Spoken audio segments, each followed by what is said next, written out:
Think about a universally shared sensory experience. You walk through sliding glass doors and are immediately hit with the smell of cinnamon rolls and warm lighting. You follow an unbroken, winding path that pulls you forward, past idealized living rooms, spotless kitchens, and perfectly arranged bedrooms. And then, the environment abruptly shatters. The soft carpets vanish. You are funneled into an echoing expanse of brutalist concrete, listening to the clatter of flatbed trolleys. You are standing in a cavernous industrial storage facility. Consumers accept this jarring transition as a quirky feature of retail, but I reject the idea that things just happen. The layout of the modern megastore is not a mistake, and that cold warehouse is not a failure of customer service. It is a highly engineered behavioral labyrinth. Welcome to the architecture of IKEA. To understand why every store ends in a warehouse, we must look past the illusion of a corporate master plan. This multinational conglomerate was driven entirely by ruthless, pragmatic adaptations to severe logistical bottlenecks. The story starts with Ingvar Kamprad, born in 1926 in Småland, Sweden, a region with stony soil that cultivated a culture of extreme resourcefulness. By 1943, he registered a simple mail-order business. The critical pivot occurred in 1948, when he introduced furniture into his product range. Almost immediately, this collided with the immutable physics of transportation. When you ship a fully assembled dining chair, you pay exorbitant freight rates to transport empty space, or air. Furthermore, fragile assembled furniture navigating the postal system resulted in massive damage rates, threatening the core mandate of keeping prices exceptionally low. The narrative shifts in 1956. Catalog manager Gillis Lundgren was attempting to fit a side table into the trunk of a small car. Frustrated by the spatial constraints, he made a deeply pragmatic decision. He sawed the legs off the table, intending to reattach them later. This realization that removing air from packaging could revolutionize the supply chain birthed the flat pack revolution. By forcing furniture into densely packed, geometric cardboard cubes, the company dramatically increased the volume of goods per truck, crashing transportation costs. But solving a physical problem instantly triggers a psychological one. Customers severely doubted the quality of unassembled furniture delivered in flat boxes. To combat this trust deficit, the company opened a permanent showroom in 1953. The physical store was not the original business strategy. It was a reactionary necessity, designed to let customers physically experience the quality before ordering. As the company scaled through the 1960s, physical showrooms grew exponentially. The Kungens Kurva flagship store opening in 1965 established a new retail paradigm. But the definitive shift toward the modern warehouse was an accidental byproduct of a disaster. By 1970, the workforce had ballooned and operational costs were rising. Within this pressure cooker, an electrical fault ignited a blaze that ravaged the Kungens Kurva store, causing catastrophic structural damage and forcing an immediate closure. In the chaotic aftermath, scrambling to maintain revenue, management implemented a radical, temporary solution. They allowed customers to bypass traditional fulfillment desks and retrieve their own flat-packed goods directly from the raw, industrial warehouse shelves. The cause and effect was profound. This self-service model drastically reduced fulfillment times, eliminated lines, and bypassed internal bottlenecks. Customers were perfectly willing to do the heavy lifting themselves. When the store reopened in 1971, the self-service warehouse was permanently institutionalized. This historical accident fundamentally altered retail capital-labor relationships. The company successfully outsourced the final, most physically demanding miles of the supply chain, picking inventory, loading it, transporting it, and assembling it directly to the consumer, absorbing none of the associated labor costs. But to make this profitable, the company needed to ensure the customer was primed to buy before reaching that warehouse floor. This requires the psychological manipulation of geography. When you enter a modern location, the internal architecture is sequentially divided: the showroom, the market hall, and the self-serve warehouse. You are funneled into a continuous, winding path that forces you to traverse the entirety of the product catalog before reaching the exit.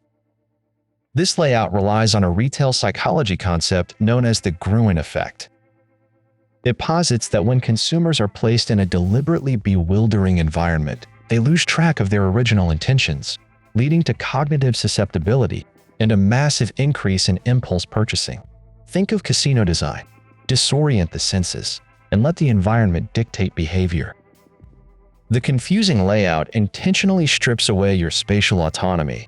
Because backtracking is disorienting in a building devoid of windows, consumers experience a subtle psychological pressure. If you see an item, you place it in your cart immediately, fearing you won't find it again.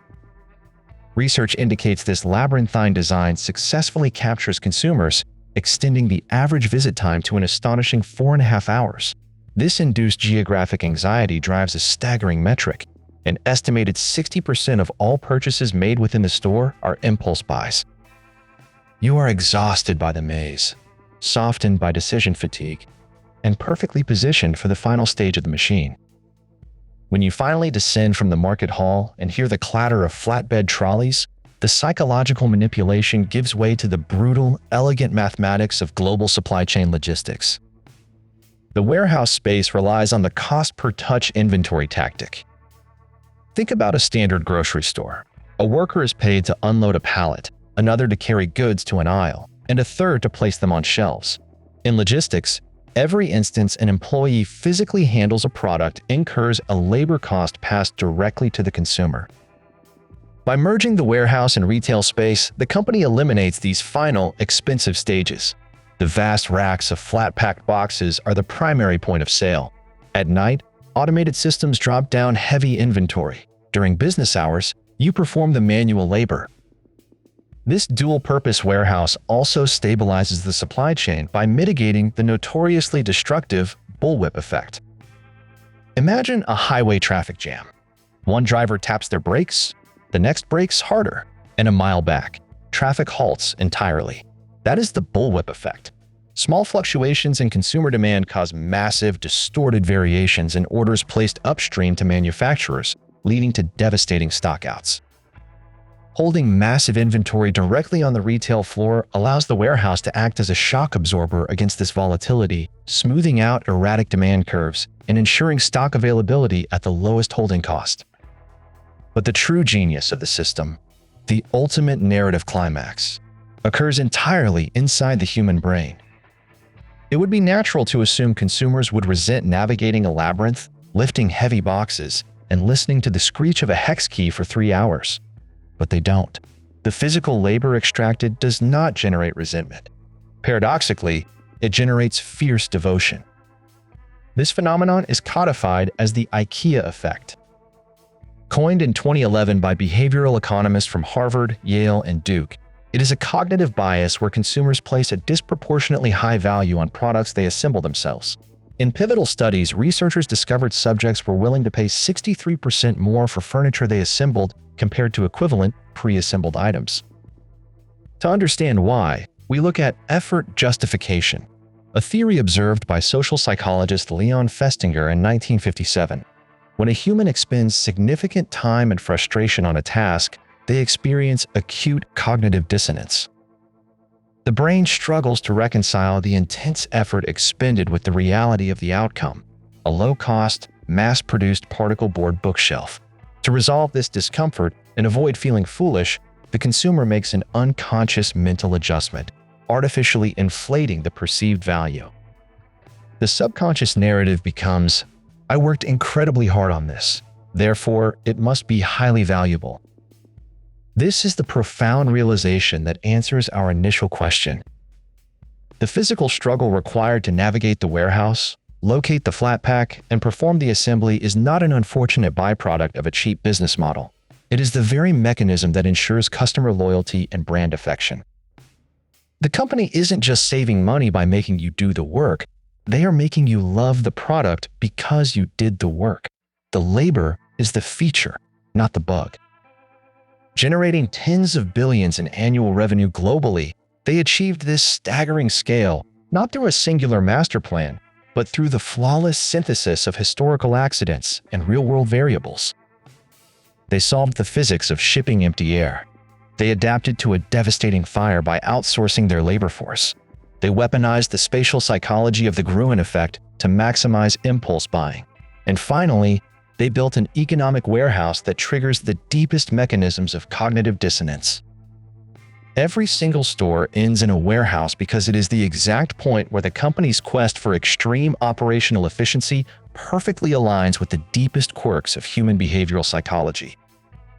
It is not just a furniture store, it is an architecture of control. Thank you all for sticking around until the end. Please consider liking the video or subscribing to the channel if you found this video interesting. As always, thank you for your continued support. We hope you have an amazing rest of your day.